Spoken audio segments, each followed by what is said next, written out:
The L100 is got to be one of the coolest things we've done for a long time. I'm going to directly reflect that back on its creator, Chris Hagen. Chris had worked with JBL back in the 80s. He began with JBL, worked with them through to the late 90s, and then he took a bit of a sabbatical, and he went and worked for some other really great companies, M&K, Velodyne. So he got to learn a lot of stuff outside of the JBL community, which was really a great for him to go get that experience. And he brought that back to us. He also brought back all his experiences from when he was with JBL before. So he had worked with some of our best people. So he was a natural to take over the lead on the JBL engineering.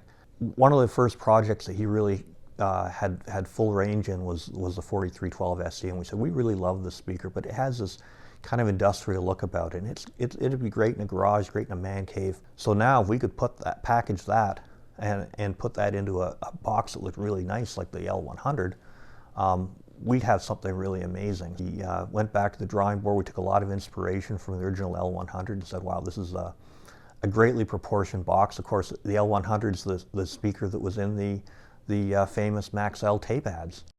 We took the woofer from the 4312 SE and we said, but we didn't really look at changing it.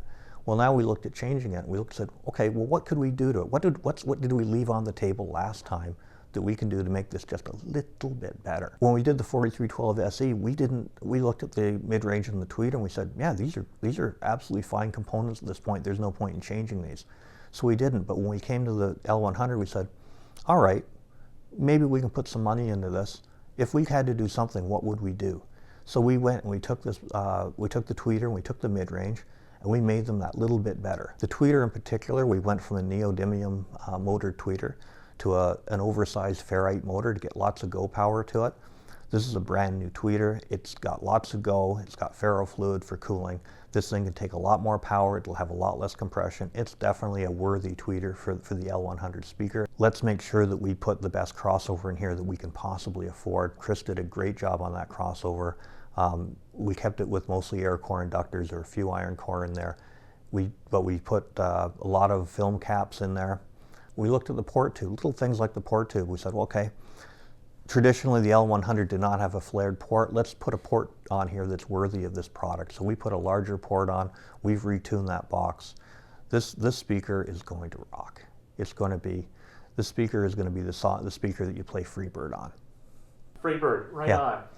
on. I think people are going to want this. They're going to want it. And this is a speaker they're going to want in their living room. It's a very cool speaker.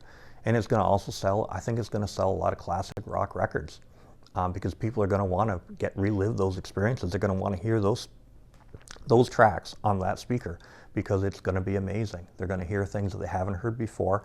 This is not the old school L100. The technology we packed in there is today's technology. This is the latest stuff that we're doing. This is the best stuff that we're doing. We want to put out the best we can. That's what this L100 is going to be. It's going to represent all of the technology advances we've made since the original L100 came out are going to be in this speaker.